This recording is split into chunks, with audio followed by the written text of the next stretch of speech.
Bismillahirrahmanirrahim. Assalamualaikum warahmatullahi wabarakatuh. Innal hamdalillah nahmaduhu wa nasta'inuhu wa nastaghfiruh wa na'udzu billahi min shururi anfusina wa sayyiati a'malina.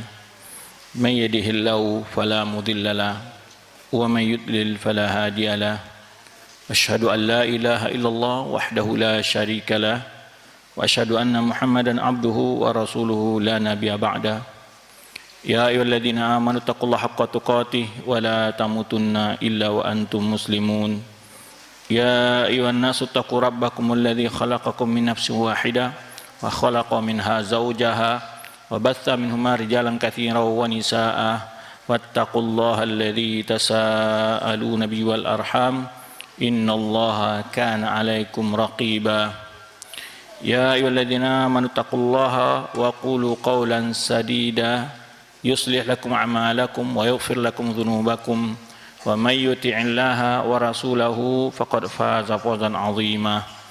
Amma ba'd, fa inna asdaqal hadithi kitabullah wa khairal hadi Muhammadin sallallahu alaihi wasallam wa syarrul umuri muhdatsatuha wa kullu muhdatsatin bid'ah wa kullu bid'atin dhalalah wa kullu dhalalatin finnar. Ma'asyiral ikhwah wal akhawat yang dirahmati Allah Subhanahu wa taala, pujian syukur kepada Allah Subhanahu wa taala yang telah memudahkan kita untuk berhadir dalam kesempatan ini mendalami dan pelajari agama yang mulia ini, karena tidak ada jalan keselamatan, kebahagiaan kecuali dengan menjalankan aturan dan tuntunan yang telah diwahyukan oleh Allah Subhanahu wa taala kepada Rasulullah sallallahu alaihi wasallam. Dan petunjuk Islam adalah sebaik-baik petunjuk. Syariat Islam adalah sebaik-baik pedoman hidup. Maka barang siapa yang mencari petunjuk dan jalan menuju kebahagiaan di luar aturan yang telah diturunkan Allah Subhanahu wa taala, maka sesungguhnya akan sia-sia segala daya dan upayanya dan pengorbanannya. Karena kebahagiaan itu hanya berada di tangan Allah Subhanahu wa taala, dan Allah telah memberikan rambu-rambu aturan bagaimana untuk sampai pada titik kebahagiaan tersebut. Maka dari itu seharusnya seorang hamba mempelajari, mengamalkan, mendakwahkan serta istiqomah di dalam mempelajari, mengamalkan agama yang mulia ini, agar ia mendapatkan ketentraman, kenyamanan, kebahagiaan dalam hidupnya, baik dengan keluarga, bermasyarakat, maupun kehidupan bernegara, dan apalagi nanti kehidupan di alam baqah, di alam kubur, di padang mahsyar, dan ketika melewati Shiratal Mustaqim, serta kehidupan terakhir yaitu di surga Allah Subhanahu wa taala. Tak lupa pula kita selalu mengisi detik-detik dari hari-hari kita dengan mengucapkan salawat dan salam pada Nabi kita Muhammad sallallahu alaihi wasallam sebagai bukti bahwa kita adalah pengikut Rasulullah SAW yang setia dan mencintai sunnah beliau, dan segala kebaikan yang telah kita dapat pada hari ini adalah atas perjuangan dan upaya beliau bersama para sahabatnya. Maka seharusnya kita mempelajari tuntunan dan pedoman-pedoman yang telah beliau wariskan untuk umatnya, karena beliau adalah orang yang paling berbahagia hidup di dunia ini maupun juga orang yang paling berbahagia kelak di akhirat. Walaupun secara materi kehidupan duniawi beliau dibandingkan dengan orang-orang pada hari ini mungkin tidak mendapatkan kemudahan, namun kebahagiaan yang sejati adalah kebahagiaan yang diberikan Allah ke dalam sanubari seseorang, ke dalam hati dan perasaan seseorang, yaitu kebahagiaan yang diberikan oleh keimanan, oleh ketakwaan kepada Allah Subhanahu wa taala. Baik para ikhwan, dan akhwat rahmati Allah Subhanahu wa taala, pembahasan kita pada kesempatan ini masuk pada al-aslul tsani. Setelah tadi malam ada dua sesi pertemuan. Pertama adalah membahas tentang hal-hal yang berkenaan dengan tujuan pembahasan dan juga pokok-pokok pembahasan secara ringkas, alasan Syekh menulis kitab ini. Kemudian juga kita telah jelaskan apa yang dimaksud dengan dakwah salafiyah. Kemudian pada sesi kedua kita telah jelaskan asal atau pokok dakwah salaf yang pertama adalah yaitu mengamalkan, mencari ilmu dan menyebarkannya. Itu bahwa dakwah salaf adalah dakwah yang menyebarkan ilmu atau didasarkan pada ilmu, bukan kepada dongeng-dongeng, cerita-cerita, kisah-kisah yang tidak berdasarkan kepada dalil, ya, dan kepada hujjah. Maka dakwah salaf bukanlah dakwah yang dikemas dengan sekedar retorika atau kepintaran dalam bicara, tidak. Tapi dia dibangun di atas ilmu. Ya, maka dari itu jika kita ingin benar-benar menjadi seorang yang mengikuti manhajus salaf, jalannya para ulama salaf, maka kita harus punya kepedulian, ya, perhatian besar terhadap ilmu, baik bagi diri kita, keluarga kita, ya, setiap pribadi, ataupun bagi seorang dai, bahwa prioritas pertamanya adalah bagaimana menyebarkan ilmu agama. Tentu ilmu agama ini juga ada bagiannya, ada yang fardu ain, ada yang fardu kifayah. Maka diajarkan terlebih dahulu perkara-perkara yang sangat penting yang harus dipelajari oleh umat, hal-hal yang berkaitan dengan kepribadian, amal pribadi, amal syakhsi, kewajiban hubungan dengan aini, kewajiban setiap pribadi muslim. Kemudian setelah itu baru dibahas tentang pembahasan fardu kifai atau ilmu-ilmu hukumnya fardu kifayah. Telah disebutkan dalil dan penjelasan ulama tentang hal itu, maka pada pertemuan sesi yang ketiga ini kita akan bahas pokok dasar dakwah salaf yang kedua adalah al-hirsu ala tatbiqil ilmi lil Islam. Ya. Yaitu pokok yang kedua adalah menuntut ilmu bukan sekedar wawasan, menuntut ilmu bukan sekedar meramaikan majlis ilmu, bukan sekedar gaya, bukan sekedar musiman atau ikut-ikutan, tapi mencari ilmu ada tujuannya, yaitu mengamalkan ilmu tersebut. Jadi dakwah salaf yang kedua pondasinya adalah mengajak orang untuk mengamalkan ilmu, untuk menghiasi hidup mereka dengan ilmu dan menjalankan ilmu, ya, dalam kehidupan mereka sesuai yang telah mereka pelajari.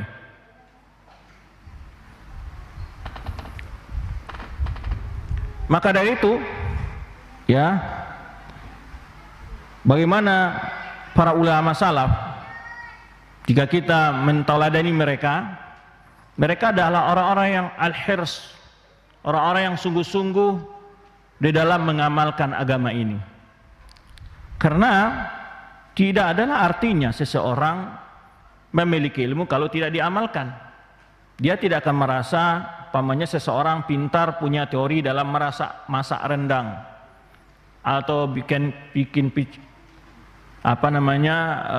masakan apa saja, atau pintar bertukang, tapi nggak pernah jadi tukang, nggak pernah bangun rumah. Ya, bagaimana? Apa hasilnya ilmu tersebut? Ya, tidak ada hasilnya ilmu tersebut. Walaupun habis biaya sampai pendidikan terakhir sekalipun dalam sebidang ilmu, Namun ilmu itu bila tidak dia gunakan, maka sia-sia saja segala pengorbanan waktu, tenaga, pikiran yang telah digunakan untuk mendapatkan ilmu tadi. Ya, terkenal seseorang teori hebat membuat teori dalam masak rendang umpamanya, ya kan? Tapi dia nggak pernah masak rendang. Ya, apalah artinya kepintarannya masak rendang namun tidak pernah bikin rendang. Nah, jadi ilmu itu diamalkan.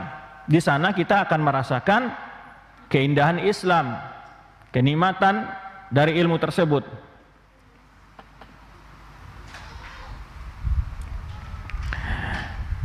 Karena itu kita lihat betapa banyaknya ayat-ayat Al-Quran maupun hadis-hadis Nabi SAW yang menyebutkan tentang pentingnya mengamalkan ilmu. Pentingnya mengamalkan ilmu. Seperti firman Allah Subhanahu wa taala, "Kabura maqta indallahi an taqulu ma la taf'alun." Ya, sangat besar kemarahan Allah Subhanahu wa taala orang sedar bicara namun tidak mengamalkannya. Nah, kalau kita lihat, jangan ke urusannya besar-besar saja, urusan yang sekecil-kecilnya saja. Contoh ilmu-ilmu yang telah kita pelajari. Ketika masuk rumah disunahkan ngapain? Baca doa masuk rumah dan baca salam. Terbiasa nggak kita melakukan hal itu? Ketika bertemu dengan teman di jalan, terbiasa nggak kita mengucapkan salam? Ini hal yang jangan jauh-jauh dulu. Jangan bicara hal yang lain. Hal-hal yang sederhana saja, yang tidak butuh tenaga, memeras tenaga, harus bangun di tengah malam, meninggalkan tempat tidur. Hal-hal yang sederhana saja betapa banyak yang kita tidak amalkan. Jadi makanya ilmu yang telah kita raih itu tidak dirasakan kenikmatan dan keberkahannya. Ustaz menyebutkan ada hadis begini, bila masuk rumah baca doa ini, ketika mau makan baca basmalah, ketika mau wudhu begini. Diajarkan berbagai ilmu-ilmu yang sederhana dulu tentang wudhu, ada adab keseharian. Kalau tidur sunnahnya begini, ya, baca doa, miring ke kanan, bermacam hal.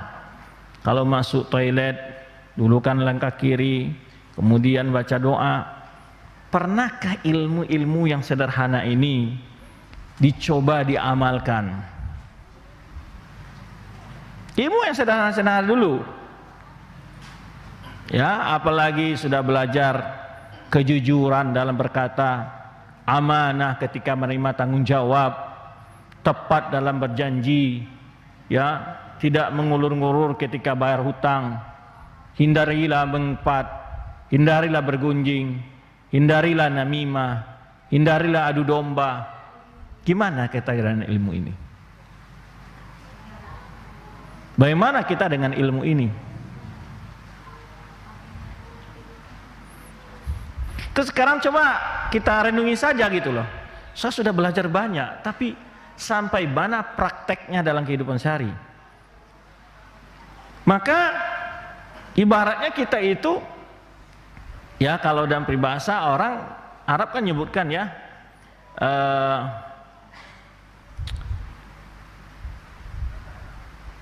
tidak ada gunanya, ya, menanam pohon bila tidak berbuah. Ya, buat apa kita menanam pohon saja tapi tidak berbuah? Karena tujuan dari menanam pohon itu apa? Menunggu hasilnya. Kalau tidak, ya habis tenaga, pikiran, waktu, terus begitu. Maka penting sekali mengamalkan ilmu yang kecil-kecil itu dulu. Jika yang kecil-kecil itu kita biasakan, dia akan menjadi gampang untuk melakukan hal-hal yang lebih berat.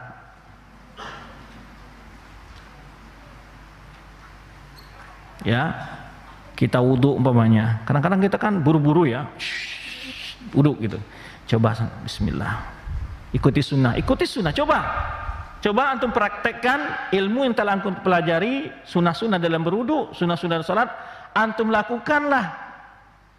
Coba praktekkan satu kali saat mau sholat ini. Kali ini saya sholat, upayakan sebagaimana Rasulullah sholat. Mulai dari berwudhunya, kumur-kumur, masukkan air ke hidung, ya. Kemudian dalam berwudhunya bagaimana, terus sampai selesai wudhu, baca doa selesai wudhu, masuk ke masjid, baca doa masuk masjid, sholat tahiyatul masjid, upayakan dengan khusyuk, rukuknya, takbirnya pas sebagaimana diterangkan dalam sunnah, ya kan? Kemudian tomakninanya, rukuknya, sujudnya, coba antum laksanakan. Pada nanti, ya, pada waktunya antum akan rasakan bahwa beribadah itu memiliki sebuah kelezatan. Ibadah itu memiliki kelezatan. Ada keberkahan dari menjalankan sunnah. Ada kenikmatan dalam beribadah itu. Tidak hanya sekedar lepas tanggung jawab, lepas dari tuntutan dosa, tapi benar-benar berpahala.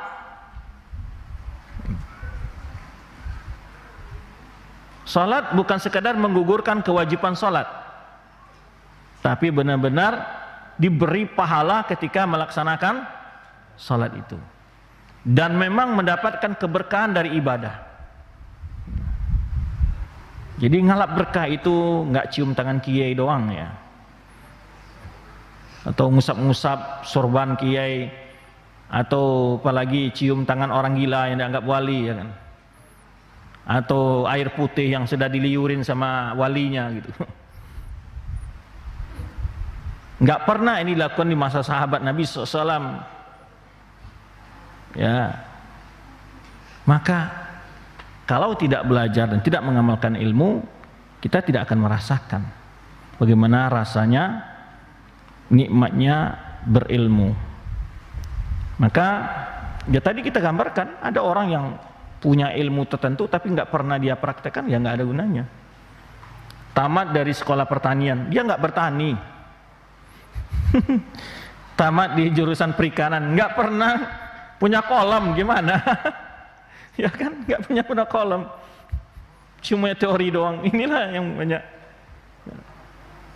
Tapi orang yang kadang-kadang ya, banyak petani yang tidak berpendidikan S1, dia malah banyak karyanya, ya, menghasilkan dia. Maka inti dari ilmu itu diamalkan. Baik, bagaimana kata Abdurrahman As-Sulami menggambarkan bagaimana sahabat Nabi SAW dalam menuntut ilmu kepada Rasulullah SAW. Haddatsuna alladziina kanu yuqri'unana al-Qur'an. Ini maksudnya guru-guru beliau dari para sahabat Nabi SAW, yaitu para sahabat Nabi, annahum yastakri'una min Rasulullah SAW fakanu idza ta'alamu 10 ayatin lam yukhallifuha hatta ya'malu bima fiha min aminal amal. Di mana sahabat-sahabat Nabi ketika belajar Al-Quran kepada Rasulullah SAW, apabila telah belajar 10 ayat, mereka tidak pindah kepada ayat yang lain sampai mereka mengamalkan apa yang ada pada ayat tersebut.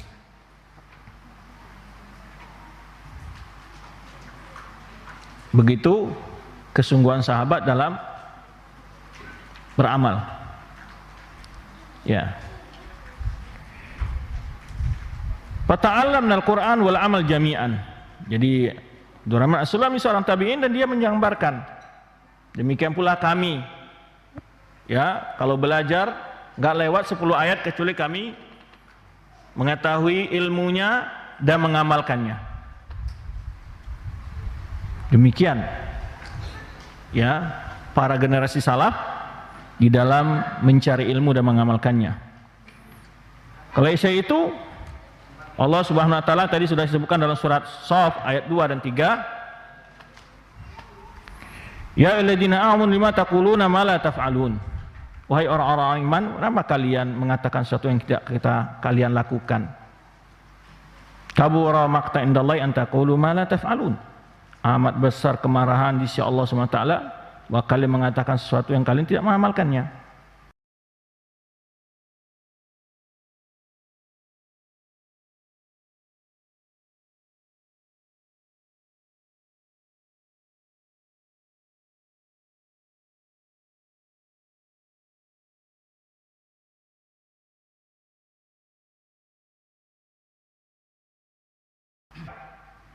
Mathalul ladzina humilu Taurat tsumma lam yahmiluha kamathal himari yahmilu asfara. Perumpamaan orang-orang yang telah membawa Taurat kemudian mereka tidak membawanya, ya, tidak mengamalkannya maksudnya. Itu seperti himar, keledai yang membawa lembar-lembaran. Ya, keledai membawa lembar-lembaran, mana keledai tahu kalaupun diisi dia membawa berbagai petunjuk jalan segala macam, dia nggak tahu, tidak mengambil faedah dari apa yang dipikulnya, ya. Madza bi'sal masal qaumil ladzina kadzabu bi ayatillah. Sangat buruk perumpamaan orang mendustakan ayat Allah. Wallahu la yahdil qaumadz dzalimin.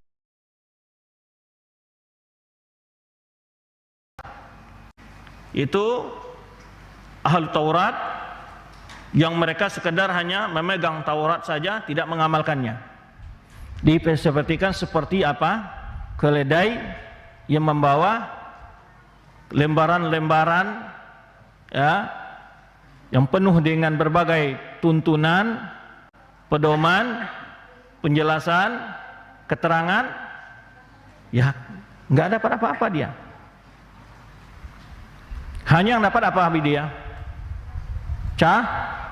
Capek dari membawa lembar-lembaran itu. Namun dia sama sekali tidak mengambil faedah, tidak mengetahui, tidak memahami, tidak mengamalkan apa yang ada di pundaknya, apa yang ada di punggungnya, ya. Kemudian berkata Fudail bin Iyad, la yazalu alimu jahilan illa bima alima hatta ya'mala bihi. Ya. La yazalul alimu jahilan bima alima hatta ya'mala bihi. Fa idza amila bihi kana aliman. Senantiasalah seseorang berilmu itu dianggap bodoh, ya, dengan apa yang dia ketahui sampai dia amalkannya ilmunya. Apabila dia mengamalkannya, maka itu baru orang alim. Kata Fudail bin Iyad, seseorang berilmu itu masih dianggap bodoh selama dia masih belum mengamalkan ilmunya.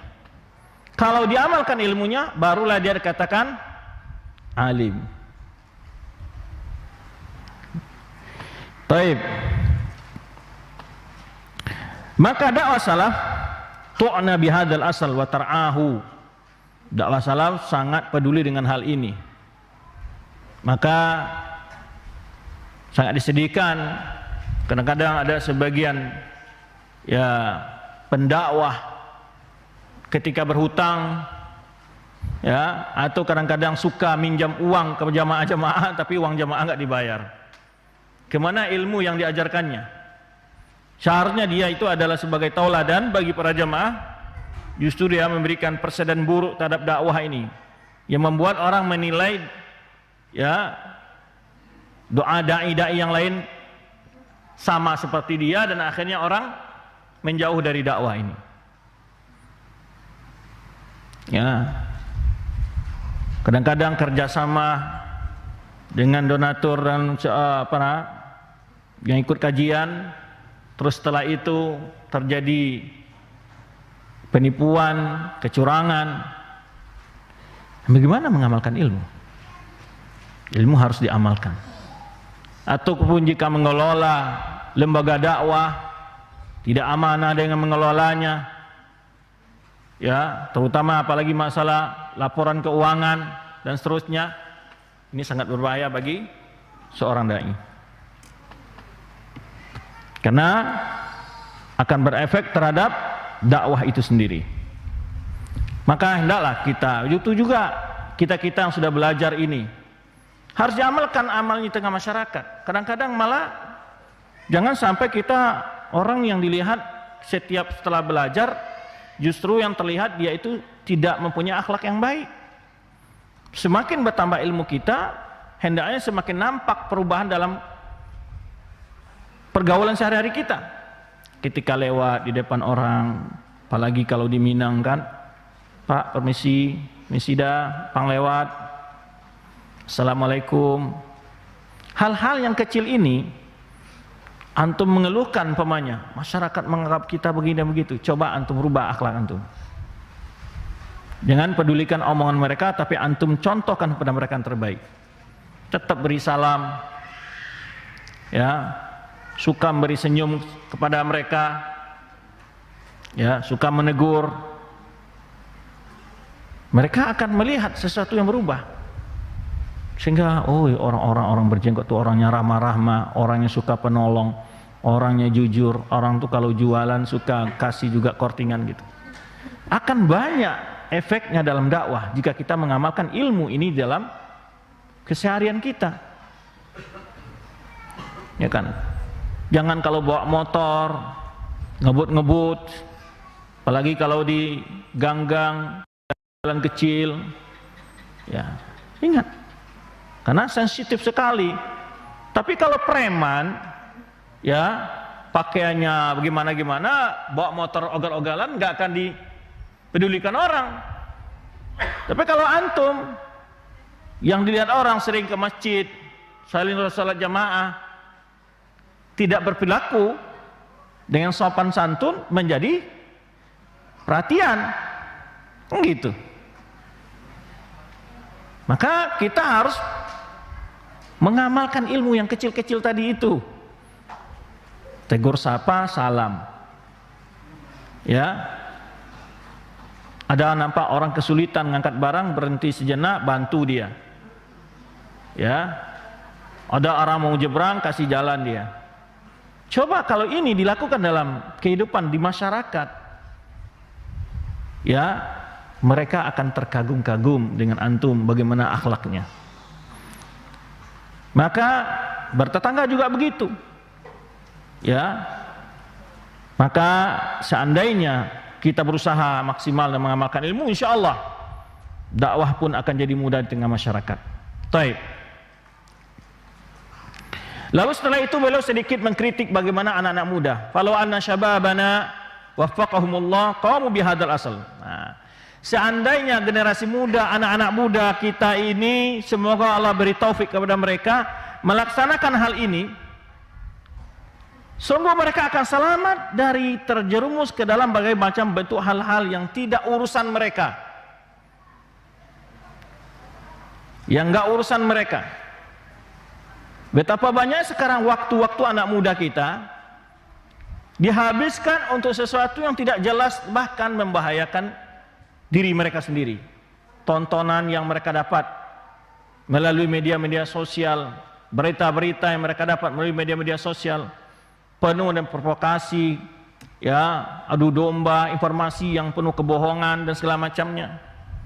Dan akhirnya dari isu itu menjadi sebuah pembicaraan di antara mereka, ya.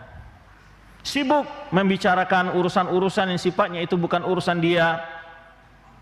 Ya, bicara masalah ekonomi negara, padahal ekonomi dia sendiri nggak benar. Bicara masalah keamanan negara, bahkan dia sendiri yang buat kekacauan. Ya, kadang-kadang ibu-ibu juga ribut masalah politik, ya kan? Urusan rumah tangga dia sendiri, masak, menyapu rumah nggak terurus. Ya, banyak sibuk dengan urusan-urusan yang bukan urusan dia, menjadi pikiran dia. Ya, ada pula yang bicara masalah hutang negara, dipikirkan bagaimana ini. Hutang dia nggak dipikirkan. Gimana?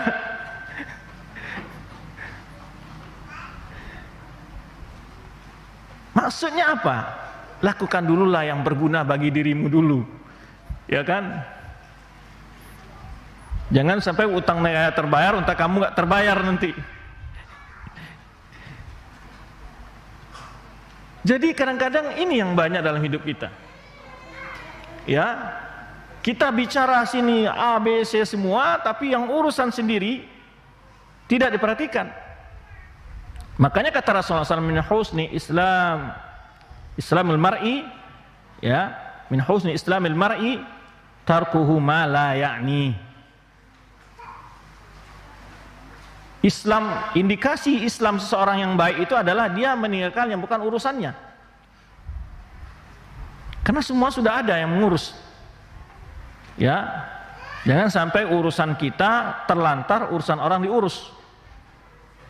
Ya. Maka kata beliau, banyak sekali urusan-urusan anak muda sekarang yang mereka sibuk mengurusnya, dan itu bukan urusan mereka sebenarnya.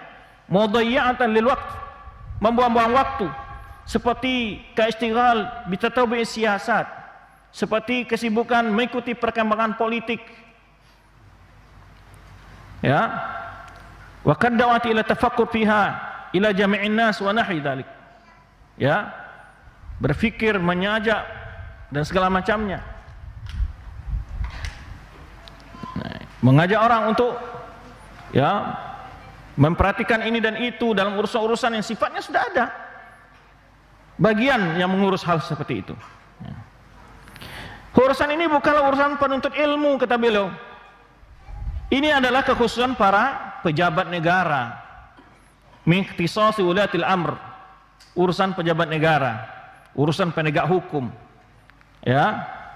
Nah, terkala lamaktahamaha fi amun minas syabab wa nazalu anfusahum manzilata ulil amri, tatkala sebagian pemuda ya terjun, ya nyemplung, ya menjatuhkan diri mereka atau mendudukkan diri mereka seperti pemimpin, ya kana jahluhum, di sini terlihat kebodohan mereka, wa dhara inhirafuhum, muncullah ini. Kalau kita lihat apa yang terjadi di belahan dunia Islam yang sedang sudah hancur seperti Irak, kemudian apalagi Libya, Syria, ya, kemudian Yaman sekarang masih yang belum selesai, akibat dari generasi muda mereka tidak peduli dengan ilmu, tidak mengamalkan ilmu, sehingga terprovokasi oleh media-media barat. Ya, nah ini disebutkan oleh Syekh di sini. Bagaimana mereka disebutkan di sini kana jalhum wa kharaja baladahum fi hadhil qadaya li'annahu innama ya'taminu ala qusas jara'id, karena mereka itu mengambil informasi-informasi berdasarkan berita-berita yang di koran-koran, di radio-radio yang disebarkan oleh orang kafir, lalu mereka percaya dengan berita-berita kebodohan itu. Ini hari ini betapa orang lebih percaya dengan berita-berita yang ada di TV, berita-berita yang ada di koran-koran, dan betapa banyaknya terjadi penyimpang-penyimpang dari hakikat berita itu sendiri, simpang siur. Ya, maka betapa banyak hari ini kita menerima informasi dari media-media informasi yang menjadi pikiran kita kadang-kadang terfokus ke situ. Padahal banyak urusan keluarga dan pribadi kita yang terlantar tidak kita pikirkan. Betul nggak nih? Hah? Banyak urusan sawah ladangnya yang terlantar, tapi urusan yang lain dipikirkan oleh dia. Ya kan? Dia sebagai petani, sebagai pedagang, ini 2024 siapa ini? Nah, udah mikir ke sana dia sekarang. Ya kan? Masih hidup sampai tahun ke situ apa enggak? Nggak tahu. Di banyak urusan pribadi kita, ibadah kita tidak terurus, ya kan? Tapi kita banyak mengurus hal-hal yang tidak penting. Pikiran kita dikuras untuk hal itu. Sementara banyak urusan pribadi kita nih, apalagi urusan pribadi kita dengan Allah, banyak yang tidak terurus. Kita memikirkan, kita juga tidak punya solusi kan? Memang antum ketika punya pandangan segala macam menjadi solusi? Enggak. Antum mau bicara dengan diri sendiri aja, sama teman-teman antum doang, ya kan? Jadi litasyahi, untuk sekedar melepaskan kekesalan saja kadang-kadang kita bicara melepaskan kekesalan aja gitu. Nah, Maka kata beliau di antaranya wabanu ya wa yabnuna ahkamahum 'alaiha. Jadi dari informasi-informasi yang mereka dapat dari media-media ini, lalu di situ mereka mengambil kesimpulan-kesimpulan, membuat hukuman-hukuman, ya, mengambil kesimpulan-kesimpulan dari hukum. Kama huwa waqi' fi harbil Khalib. Di antara beliau menyebutkan sini kejadian waktu perang Teluk. Pada tahun 80-an ya. Perang 90-an perang Teluk itu, nah, beliau beliau mengatakan, ya, sehingga menyebutkan pemuda-pemuda dengan urusan yang bukan urusan mereka. Nah, wa hadzal i'tima' ala qasasat, percaya dengan berita-berita yang datang dari seberang sana, kata beliau, itulah yang mereka namakan dengan usul fiqhul waqi'. Ada istilahnya fiqhul waqi'. Kita harus ikut perkembangan dunia, perkembangan ini dan itu. Ya, sehingga banyak terkuras perhatian ke situ, berita-berita sering dibaca, Al-Qur'an enggak pernah dibaca. Hadis-hadis Nabi enggak pernah dibaca. Ya. Kadang-kadang berita-berita menjadi olahan pikiran kita, sementara nggak pernah merenungi ayat Al-Quran, nggak pernah mentadaburi hadis-hadis Nabi SAW. Musibah besar. Fal wajib ala syababina ayattaqullah ta'ala fi anfusihim. Ya, kata beliau di sini,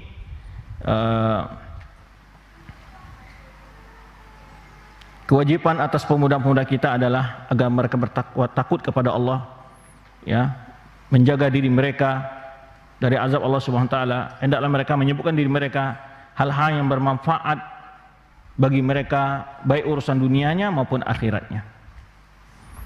Adapun menyibukkan diri dengan apa yang tidak ada faedahnya, ya, ikutnya manusia membawa dirinya dalam hal-hal yang bukan dari kekhususan, bukan menjadi wewenangnya, fahadza wabalun kabir, wabaluhu kabir, ini musibahnya akan besar. Kehilangannya manusia kesempatan dari pahala kebaikan yang begitu banyak. Ya, inilah kata beliau hal-hal yang sering menyebabkan kita lalai dari amal karena banyaknya kita membuang-buang waktu untuk perkara-perkara yang sia-sia, perkara-perkara yang bukan urusan kita. Baik, selalu dakwah ini baik para jamaahnya maupun para ustadznya, para da'inya itu memotivasi, sama-sama saling menasihati untuk mengamalkan ilmu yang telah didapatnya. Yang ketiga, nah, di antara usul dakwah salaf, fondasi dakwah salaf adalah berdakwah kepada Allah ala basirah, di atas ilmu. Nah, bukan berdakwah saja, tapi berdakwah di atas ilmu. Jadi pondasi dakwah yang pertama apa? Dakwah ini tegak di atas ilmu. Yang kedua apa? Mengamalkan ilmu itu. Maka yang banyak musibah juga itu. Sudah banyak yang belajar tapi tidak mengamalkan ilmu. Ya. Yang ketiga adalah berdakwah. Berdakwah tentu yang utama di sini ada bila dia adalah sebagai pemberi materi, maka dia harus di atas ilmu. Ya. Di antara hal yang Allah beri nikmat kepada seorang muslim yang berilmu dan amal adalah bahwa dia bersegera untuk menyampaikan kebaikan yang dia dapat itu kepada orang lain. Karena dakwah ini adalah wasifatul anbiya. Wazifatul anbiya adalah tugas para nabi. Dia ada meneruskan tugas para nabi. Merupakan suatu pekerjaan yang sangat mulia di sisi Allah Subhanahu wa taala. Wa man ahsanu qawlan mimman da'a ila Allah. Siapakah yang lebih baik ungkapan daripada orang-orang menyuruh kepada Allah, wa amila sholihan, dan mengamalkan, ya, beramal soleh, bukan sekedar berdakwah saja. Maka dikaitkan tadi berilmu, beramal dan berdakwah. Wa qala innani minal muslimin, dia mengatakan sungguh aku termasuk kaum muslimin. Taib, bahwa pengikut sejati, kalau kita lihat salaf bagaimana mereka berdakwah enggak? Bagaimana mereka berdakwah? Setelah mereka berilmu, memakan ilmu, sehingga para sahabat Nabi SAW ketika telah menyebarnya Islam di masa Umar bin Khattab dan lebih luas lagi masa Utsman bin Affan, mereka keluar dari Madinah. Walaupun Mina adalah tempat yang paling mulia, tapi mereka berdakwah di jalan Allah dengan segala keterbatasan pada itu dari segi alat-alat transportasi, alat komunikasi. Ya, kalau bukan karena juhud, kalau bukan karena pertolongan Allah kemudian juhud mereka, Islam ini nggak akan kita rasakan hari ini. Karena mereka lah yang menyampaikan ilmu-ilmu yang datang dari Rasulullah SAW. Para tabi'in menyampaikan ilmu yang mereka dapat dari para sahabat Nabi SAW. Kemudian para atba' tabi'in dan ulama-ulama yang belajar kepada mereka. Hari demi hari mereka berjuang sampailah dakwah itu hari ini kepada kita.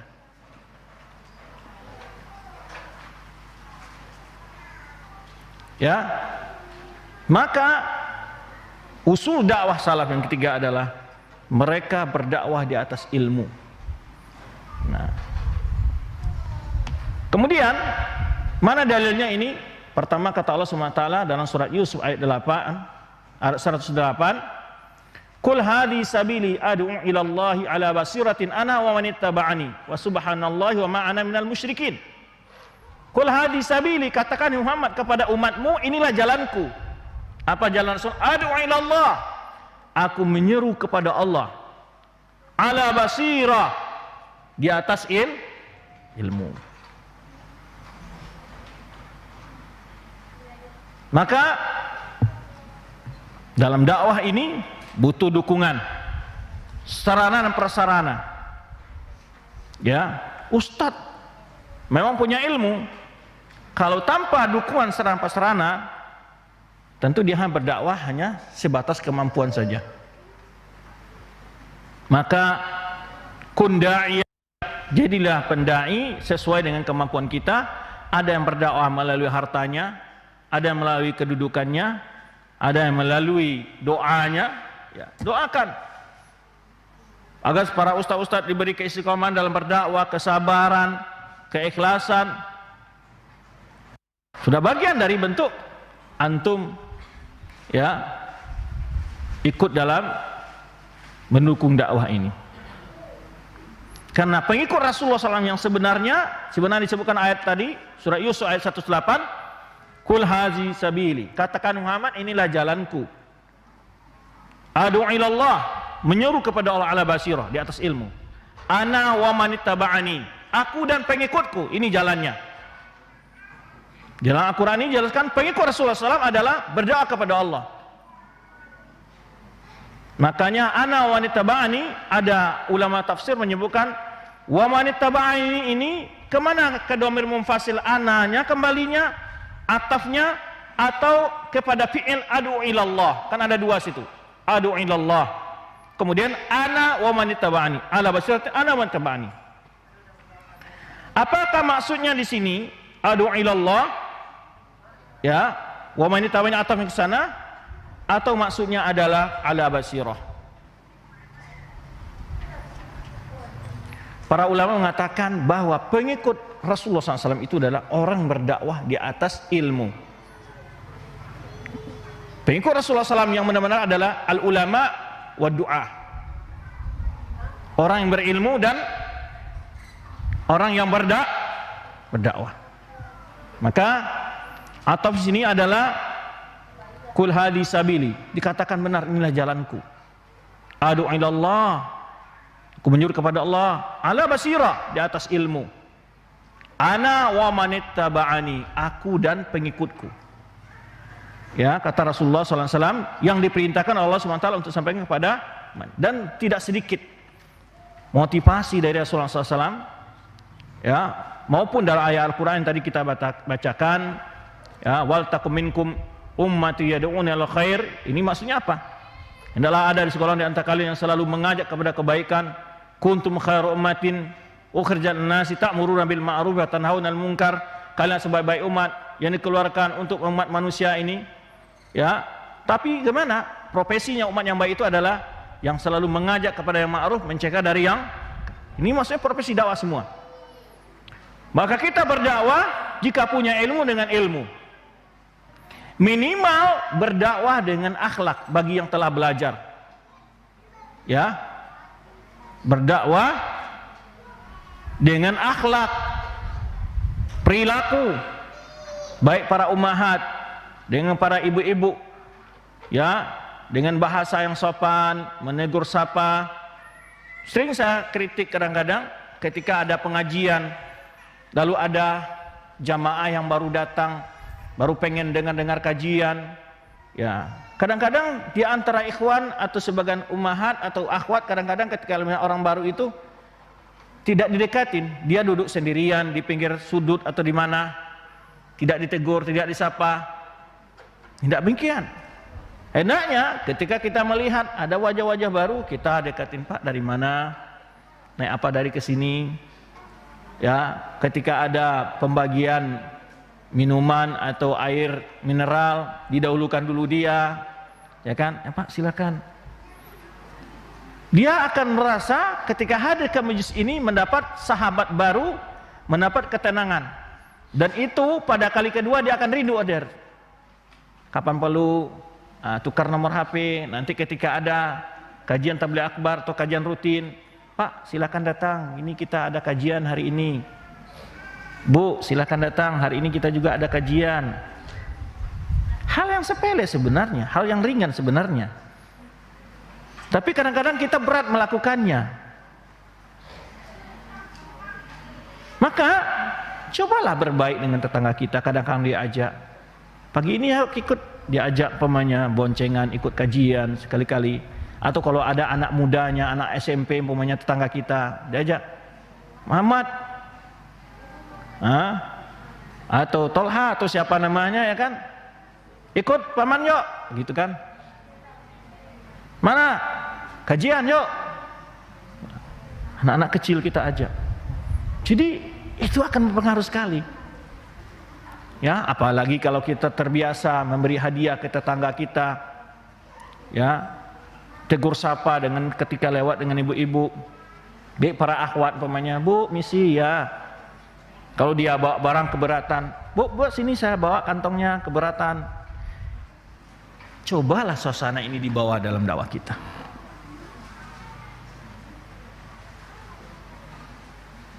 Ini yang butuh ini. Ini butuh. Kita buktikan dengan masyarakat. Ya, kalau kita lihat ada orang jalan kaki, kita naik motor, Pak mau kemana? Oh itu depan sana. Ayo saya lewat situ. Ayo naik Pak. Coba antum lakukan hal-hal seperti ini, hal-hal yang kecil-kecil. Bukan hanya antum dapat pahala, tapi pengaruh terhadap dakwah itu luar biasa. Ya, maka kita mari sama-sama untuk memperbaiki adab kita ini. Betul kita banyak kekurangan, tapi mau memperbaiki sedikit demi sedikit. Harus kita berubah. Ya, kita harus memperbaiki diri kita ke arah yang lebih baik dengan ilmu. Maka kita berupaya bahwa usus dakwah salaf adalah yang ketiga adalah mereka orang selalu mengajak kepada kebaikan. Ya. Wal takum minkum ummatun yad'una ilal khair. Adalah ada di antara kalian itu umat yang selalu mengajak kepada kebaikan. Kebaikan maksudnya apa di sini? Bukan kebaikan menurut teori-teori ya luar sana, maksudnya kebaikan yang ada dalam Islam itu hanya kebaikan, semua kebaikan dalamnya. Maksudnya mengajak kepada Islam, kepada tuntunan Islam. Ya. Maka oleh sebab itu mari kita mencoba berdakwah sesuai kapasitas kita masing-masing. Ya. Taib, hadis juga menyebutkan la yahdiyakallahu bika rajulan, la yahdiyallahu bika rajulan wahidan khairul laka min humrin na'am. Min humurin na'am, min humrin na'am. Ini disampaikan oleh Rasulullah SAW kepada Ali bin Abi Thalib waktu perang Tabuk. Ya, Allah memberi petunjuk melaluimu kepada seseorang saja lebih baik daripada onta merah. Maksudnya di sini apa? Yaitu di mana orang Arab dahulu harga barang atau benda atau sesuatu yang mereka banggakan dahulu. Kalau sekarang mungkin mobil apa itu ya?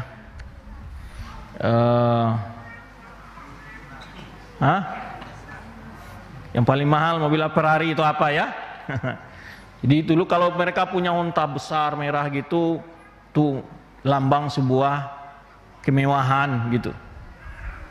Ya, maka Rasulullah mengatakan itu lebih baik. Pahalanya dan keberuntungan yang kamu dapat di sisi Allah Subhanahu wa taala. Mengajak orang kepada kebaikan. Bahkan amalnya akan mengalir kepadanya. Ya. Mandala alai khairin kafa'ilihi, orang menunjukkan untuk kebaikan, dia sama mendapat pahala seperti orang melakukannya. Manda'a ila hudan kana lahu minal ajr ka ajri man amila bihi la yanqusu syai'an min ujurihi.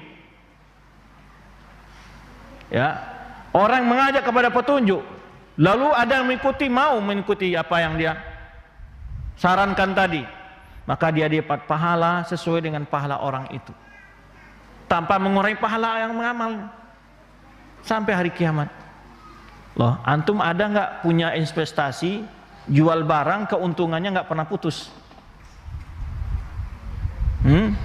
Satu kali berinvestasi, pahalanya nggak pernah putus sampai hari kiamat. Loh, kenapa kita itu, Ustaz, nggak termotivasi dengan hadis-hadis seperti ini, Ustaz? Karena pahala itu berbentuk gaib. Pertama, nggak nampak. Kalau uang kan ya gitu, setahun sudah dapat sekian miliar, 2 tahun sekian miliar, 3 tahun jadi nampak gitu ya. Ini satu hikmah kenapa pahala itu dibentuk dalam gaib oleh Allah Subhanahu wa taala, supaya pertama, orang yang banyak nggak kesombongan. Dan pahala itu banyak. Kalau antum dan bentuk hal yang zahir, antum buatkan gudang di mana? Dan pahala nggak bisa dicuri. Sebaliknya dosa begitu, supaya orang ini aib tertutup dan untuk bertobat mudah bagi dia. Subhanallah, inilah hikmahnya dosa dan pahala dalam bentuk abstrak, tidak bisa dilihat oleh.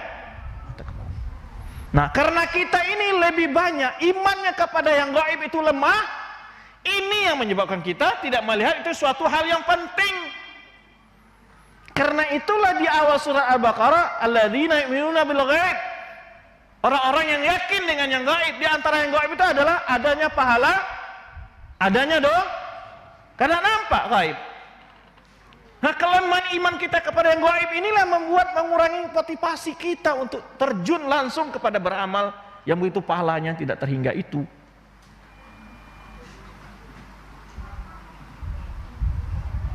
Kalau seandainya pahala itu adalah sesuatu yang nampak oleh mata, mungkin semua orang akan berebut. Di sini fitnahnya. Karena ujian di sini keyakinan antum kepada janjian Allah tentang yang gaib itu, antum beryakin apa tidak?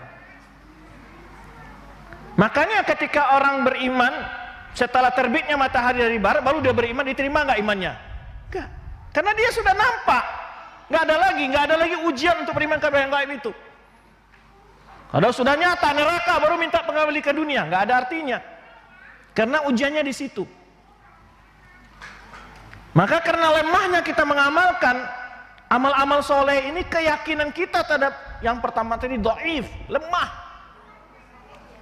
Bukan nggak percaya, cuman kita lebih banyak melihat materi yang kasar saja. Ya, seakan-akan kalau nggak nampak teronggok, nggak ada. Seakan-akan begitu. Kalau ulama salaf dahulu, mereka itu hal yang gaib seakan-akan nampak nyata. Yakin banget dengan janjian-janjian pahala itu. Nah, baik.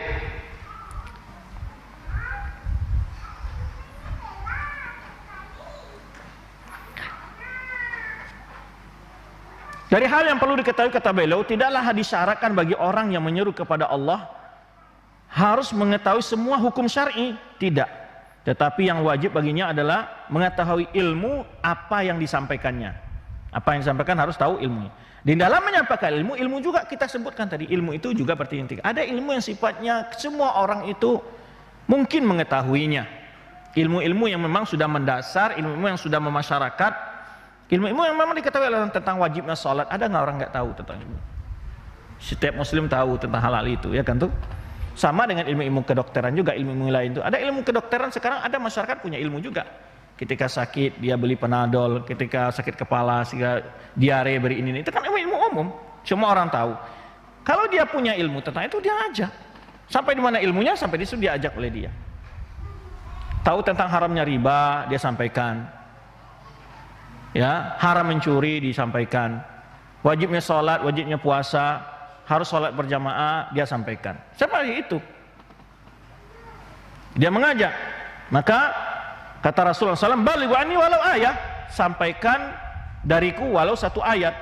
Apabila seorang muslim mengetahui satu ayat dan paham maknanya melalui para ulama dan mufassirin, ya, atau mengetahui hadis dari hadis Nabi SAW dan juga mengetahui hukum-hukum syar'i melalui para ulama atau melalui tulisan-tulisan para ulama, maka hendaklah dia sampaikan kepada yang lain, ya, walaupun dia tidak merupakan aliman bighairi dzalikal hukum awil hadis wal ayah, walaupun dia tidak tahu hukum-hukum yang lain di luar ayat dan hadis tersebut. Tetapi dalam menyampaikan tentu perlu dengan cara. Nah, ini juga ada hal yang sering terjadi ketika seorang anak hadir di pengajian, ustadznya menerangkan tentang haramnya foto, bahwa foto itu adalah salah satu penyebab lahirnya kesyirikan di tengah kaum Nabi Nuh, dan Allah mengatakan orang-orang memajangkan foto, ya, tidak masuk. Rasulullah SAW menyebutkan bahwa dalam rumah yang ada foto tidak masuk malaikat. Kemudian juga Rasulullah juga menjelaskan bahwa Allah akan menyuruh orang-orang yang memoto atau melukis akan disuruh untuk menghidupkan. Ketika pulang ke rumah, ya, ibu bapaknya lagi nggak di rumah, semua foto-foto yang ada dihancurkan oleh dia. Cara hikmah nggak benar, tapi disampaikan baik-baik dulu, kasih dulu ilmu. Makanya di situ, kalau orang tuanya sudah tahu alasannya kenapa dilarang, ada ayat dan hadisnya, ya, insya Allah dia juga nggak keberatan. Tapi tiba-tiba saja, ini kata ustadz nggak boleh, ini sarang setan semacam dicita gitu kan, makanya dibakar semua oleh dia. Ini membawa kisruh dalam keluarganya. Jadi cara menyampaikannya perlu juga. Bukan maksudnya saya tahu ayat atau hadis lalu sampaikan secara sembrono, tidak begitu. Disampaikan juga, berikan dulu ilmu. Ya, sampaikan ke emaknya cara baik-baik, bicara-bicara dengan santai. Ya, tadi saya belajar ada larang-larangan majang foto dalam hadis Nabi Shallallahu Alaihi Wasallam. Hadisnya lafadznya begini. Ya, tadi disampaikan oleh Ustadz begini-begini. Nah, gimana menurut mak tuh? Gitu. Tidak dikasih informasi dulu. Kalau akidahnya rusak, amalnya tidak ada artinya. Apalagi kesyirikan, jelas dalilnya. Walau asyraku lahabita an ma kanu ya'malun. Kalau berbuat syirik batal semua amalan, seberapapun bermiliar-miliar pun dia berinfak, enggak akan ada artinya. Walaupun sampai cekung keningnya untuk bersujud, tidak akan ada artinya kalau dia jatuh dalam kesyirikan, karena fatal akibatnya. La in asyrakta la yabtan amalu. Berbuat syirik batal semua amalanmu. Dan kisah yang lain, Khawarij digambarkan oleh Rasulullah SAW. Khawarij adalah ahli ibadah yang luar biasa. Maka disebutkan oleh Ibnu Abbas, bahkan Rasulullah menyebutkan tahqiruna salatakum ma'a salatihim wa qira'atakum ma'a qira'atihim wa siyamakum ma'a siyamihim. Kepada sahabat dikatakan oleh Rasulullah SAW, akan datang satu kaum nanti yang mana kalian merasa, ya, meremehkan salat kalian dilihat bagaimana salat mereka. Bacaan Quran kalian dengan bacaan Quran mereka, puasa kalian dan puasa mereka. Lakin yamrukuna minad dini kama yamruku sahmu min ramiyah. Tapi mereka keluar dari agama ini seperti keluarnya anak panah dari busur. Oh, kan nggak ada artinya ibadah mereka yang luar biasa itu. Kenapa? Karena tidak dibina di atas akidah yang benar. Karena dasar amal itu belum bisa diterima bila akidahnya benar. Karena itulah semua nabi ketika berdakwah, apa yang diperintahkan Allah kepada mereka? Bagaimana mereka memulai dakwah mereka? Walaupun di tengah umat mereka terdapat macam-macam dominan dari kemaksiatan, tetap mereka mulai dengan memperbaiki keyakinan. Keyakinan para iman kepada Allah, keyakinan iman kepada hari akhirat, dan rukun iman yang lainnya. Tetapi aneh sekarang, bila ada kajian rutin akidah ataupun taklim akbar pembahasannya akidah, itu orang takut hadir. Kenapa? Pembahasannya berat, rumit, berat, ya kan? Betul enggak? Coba kalau kajian-kajian taklim akbar judulnya pelangi berwarna-warni gitu kan, pasti ramai itu. Tapi bila judulnya apa? Neraka menantimu. Wah, ini gawat kajiannya gitu.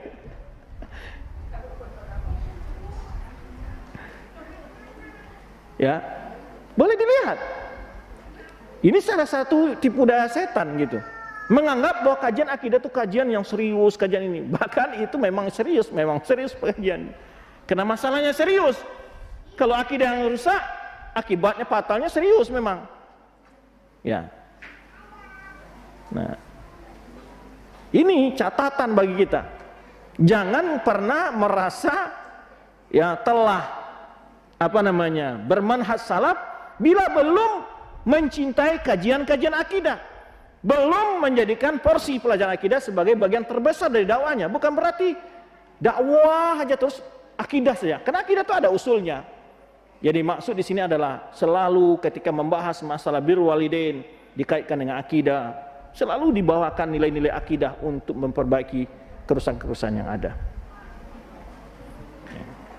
Maka antum lihat kajian rutin, kalau kajian akidah sepi gitu. Juga daurah-daurah gitu. Coba kalau yang dibahas masalah umpamanya bisnis apa gitu ya, syar'i, pasti ramai itu. Apalagi yang dibahas judul-judul yang sifatnya itu apa gimana? Hal-hal yang lagi viral gitu, wah luar biasa yang hadir. Nah, ini adalah tuntunan bagi dai dan juga sekali para jamaah. Hai para jamaah, kalau ingin mengikuti manhajus salaf, hadirilah kajian-kajian akidah, perbaikilah akidah, dalami akidah. Karena masalah persoalannya serius. Demikian pula para dai, hendaklah kalian perbaiki selalu akidah umat. Jangan karena takut dakwahnya tidak terima, kajiannya kurang ramai, segan membahas masalah-masalah akidah. Ya. Maka pondasi yang keempat adalah bahwa dakwah salaf memiliki kepedulian yang tinggi terhadap akidah umat. Dalil-dalilnya sangat banyak dari Al-Quran. Para nabi semua diutus dengan perbaiki akidah. Sebenarnya surah Al-Anbiya ayat 25 dan surah An-Nahl ayat 36. Wa ma arsalna min qablika min rasulin illa nuhi ilaihi annahu la ilaha illa ana fa'buduni, kata Allah Subhanahu wa taala. Tidak kami utus sebelum engkau Muhammad seorang rasul pun kecuali yang kami wahyukan kepadanya adalah bahwa tiada yang berhak disembah kecuali aku, kata Allah Subhanahu wa taala, maka sembahlah aku, kata Allah. Dan surah An-Nahl ayat 36, walaqad ba'atsna fi kulli ummatir rasulan an i'budullaha wajtanibut taghut. Dan sungguh kami telah mengutus seorang rasul kepada setiap umat agar umat tersebut mereka hanya beribadah kepada Allah dan meninggalkan ibadah kepada taghut. Rasulullah SAW ketika berdakwah apa yang beliau lakukan di tengah umatnya selama 13 tahun beliau berdakwah di Mekah? Apa isi dakwah beliau? Rasulullah SAW ketika mengirim Muaz, mengirim para dai ke Yaman, Ali bin Abi Thalib dan Abu Musa al-Asy'ari dan Muaz bin Jabal, ketika dikirim Rasulullah SAW berpesan kepada Muaz, ya Muaz, innaka ta'ti qauman min al-kitab falyakun awwala ma tad'u ilaihim ila ayyuhidullah. Hai Muaz, engkau akan berdakwah di tengah kaum Alkitab. Maka yang pertama engkau kita sebutkan, yang pertama dia merupakan apa? Syarat mutlak diterimanya ibadah. Lalu kita sebutkan dalil-dalilnya. Yang kedua merupakan tujuan diciptakan jin dan manusia. Wa ma khalaqtul jinna wal insa illa liya'budun. Tujuan diciptakan manusia untuk mengesahkan Allah. Diturunkan Al-Quran untuk mengesahkan Allah. Sehingga Ibnul Qayyim menyebutkan isi Al-Quran semuanya itu tauhid.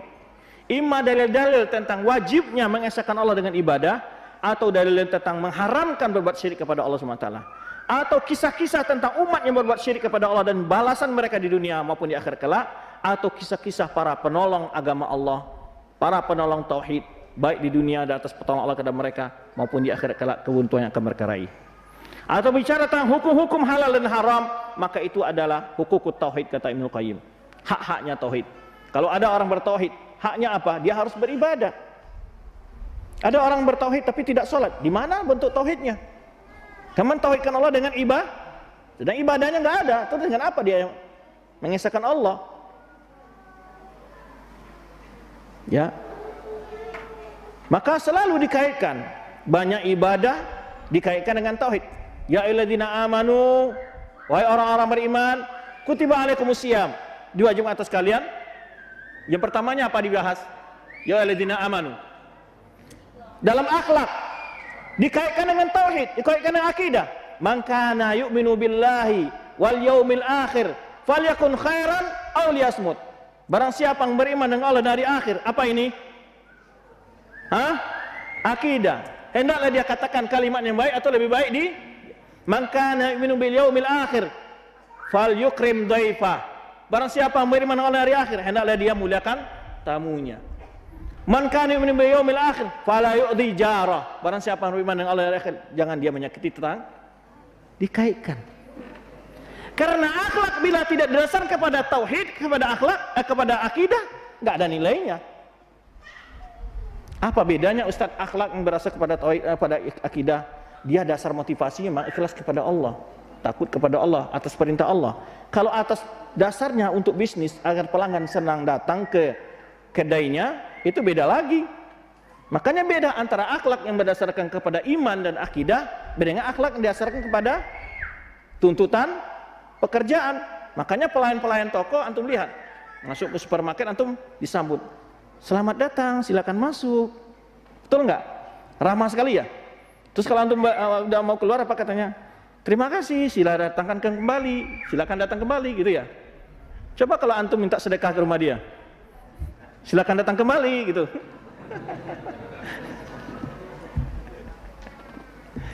Apalagi kalau antum sedikit nyerempet sepeda motornya di jalan, terima kasih gitu katanya. Ngamuk dia kan.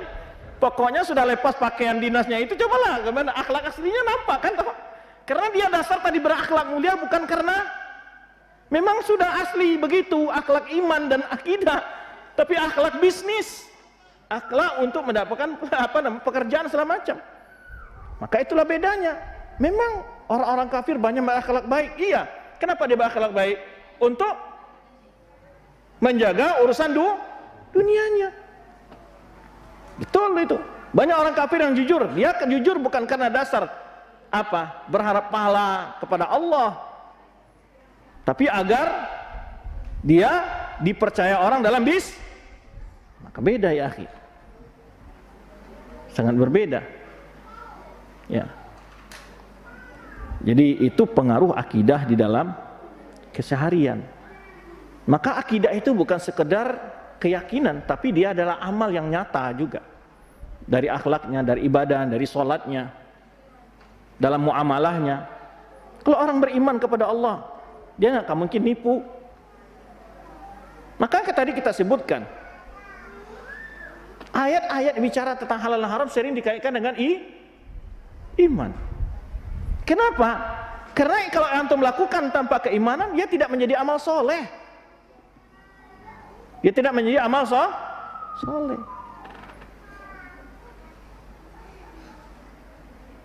Maka banyak orang-orang yang non-muslim, dia banyak tingkah laku yang baik segala macam, dia tidak diterima amalnya oleh Allah SWT karena dia tidak bertauhid dan tidak berakidah tadi. Nah, sekarang ada pemikiran yang penting dia baik. Itu aja kata orang kadang-kadang. Tidak perlu dipermasalahkan akidahnya. Baik. Kemudian seandainya ya, kalau kita lihat keberuntungan orang-orang yang bertauhid di akhirat kelak luar biasa. Dia merupakan sebab-sebab mendapatkan kebaikan utama, keampunan dari Allah Subhanahu wa taala. Dalam hadis qudsi sebutkan oleh Allah Subhanahu wa taala, oleh Rasulullah SAW hadis qudsi, "Ya bani Adam, law ataitani bi qurabil ardi khataya, oh tablu ananas sama." Ya. Summa lakitani la tushki bi syai'an la ataituka bi qurabiha maghfiratan. Wahai anak Adam, andaikan engkau datang menghadapku, ya, membawa dosa sepenuh bumi, la tusyriku bi syai'an, tapi engkau tidak berbuat syirik kepada Rasulullah, kepada Allah Subhanahu wa taala, Allah akan berikan ampunan sepenuh bumi juga. Dapat peluang. Makanya orang yang bertauhid di akhirat kelak punya peluang untuk dihapusnya dosanya. Tapi kalau berbuat syirik, innallaha la yaghfiru ayyushraka bihi. Orang yang berbuat syirik, Allah tidak akan pernah ampuni. Nah ini, maka jangan pernah belajar malas tentang berbagai hal yang berkaitan dengan tauhid. Banyak kita ini yang pembahasan tauhid itu bukan masalah hal-hal yang sepele. Banyak sekali al-khauf wa roja, al-mahabbah, nazar dan macam-macam ibadah selainnya. Ya, yang berkaitan dengan tauhid. Ya. Taib. Maka oleh sebab itu, ada pula orang sekarang mengatakan, kita kan sudah bersyahadat, nggak mungkin jatuh ke dalam kesyirikan. Seakan-akan dia selamat dari kesyirikan. Kalau orang tidak merasa takut dengan kesyirikan, maka itu dah awalnya jatuh dalam kesyirikan. Nabi Ibrahim, imam ahli tauhid, masih memohon kepada Allah agar dilindungi dirinya dan keluarganya dari jatuh ke dalam kesyirikan. Apa doa Nabi Ibrahim? Kata Allah Subhanahu wa taala menggambarkan wajnubni wa baniya an na'budal asnam. Jauhkanlah aku dan anak-anak cucuku dari menyembah berhala. Nabi Ibrahim itu, makanya Ibrahim At-Taimi mengatakan, "May ya'manul bala' ba'da Ibrahim." Siapa yang bisa menjamin dirinya selamat setelah Nabi Ibrahim, yang dia adalah merupakan Nabi Allah Khalilur Rahman. Ya, dia mengkhawatirkan. Maka Rasulullah SAW juga berdoa, Allahumma inni a'udzubika an usyrika bika wa ana a'lam wa astaghfiruka lima la a'lam. Ya Allah, aku berlindung denganmu jatuh ke dalam mempersekutukanmu, dan aku memohon ampun jika aku memohon perlindungan denganmu akan berbuat syirik kepadamu, dan aku tahu, dan aku memohon jika aku jatuh dalam kesyirikan dan aku tidak menyadarinya. Maka orang tidak takut dalam sesuatu, dia tidak akan hati-hati. Kalau orang tidak takut dengan bid'ah, dia tidak akan mau tahu apa bentuk-bentuk bid'ah. Orang tidak takut dengan syirik, dia tidak akan belajar apa bentuk-bentuk kesyirikan. Tapi kalau orang takut dengan singa, dia pasti tahu apa sih bentuk-bentuk singa itu, mana bahayanya, pasti waspada. Sama dengan orang ketika berkendaraan, kalau dia sudah tidak ada lagi kecemasan, tidak ada apa, dia tidak hati-hati ketika membawa kendaraan. Tapi kalau dia ada rasa kecemasan, dia akan hati-hati. Maka dari itu, seorang yang takut kepada kesyirikan menunjukkan bagaimana dia mengenal jalan-jalan yang membawa kepada kesyirikan. Dia tahu ya sifat-sifat orang musyrik, perkataan orang musyrik, hal-hal yang orang jatuh kepada kesyirikan. Dia belajar sehingga dia hindari jalan-jalan ke sana. Ini sama sekali kita nggak belajar. Ya, ada kesyirikan berhubungan dengan lisan, ada dengan keyakinan, ada dengan perbuatan. Ini kita harus ketahui. Maka oleh sebab itu, ya, satu faedah yang diambilkan dari hadis ketika Musa berkata kepada Allah, ya Allah, alimni syai'an adzkuruka wa ad'uka bihi. Ya Allah, tolong ajarkan aku sesuatu yang aku jadikan sebagai doa dan zikir untuk padamu. Maksudnya sesuatu yang khusus. Lalu Allah katakan, qul la ilaha illallah. Ucapkan kalimat la ilaha illallah, yaitu kalimat tahu.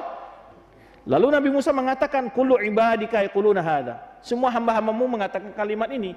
Lalu Allah katakan, law anna samawati sab'a amirahuna ghairi fi wa ardina sab'a fi kifatin wa la ilaha illa fi kifatin lamal bihina la ilaha illallah. Kalau seandainya langit dan segala isinya selain aku, kemudian dengan sebumi dengan segala isinya, wa amirahuna, diletakkan di satu mata timbangan, la ilaha illallah di satu mata timbangan lainnya, sungguhnya akan lebih berat la ilaha illallah itu dari semua makhluk ini jika ditimbang nilainya. Maka satu faedah disebutkan di sini oleh para ulama, di antaranya adalah para nabi pun ya perlu belajar bagaimana keutamaan tauhid. Tadi ketika Allah terangkan kepada Nabi Musa tentang keutamaan kalimat tauhid. Maka dalam Al-Quran, ayat yang paling mulia adalah ayat bicara tentang tauhid. Baik, demikian pembahasan kita untuk sampai jam 10. Masih tersisa 6 asal lagi. Ya, maka di antara usul dakwah salafiyah adalah yaitu mendasarkan dakwah mereka kepada tauhid. Wallahu a'lam bishawab. Subhanakallahumma wa bihamdika asyhadu an la ilaha illa anta astaghfiruka wa atubu ilaik. Wassalamualaikum warahmatullahi wabarakatuh. Bismillah,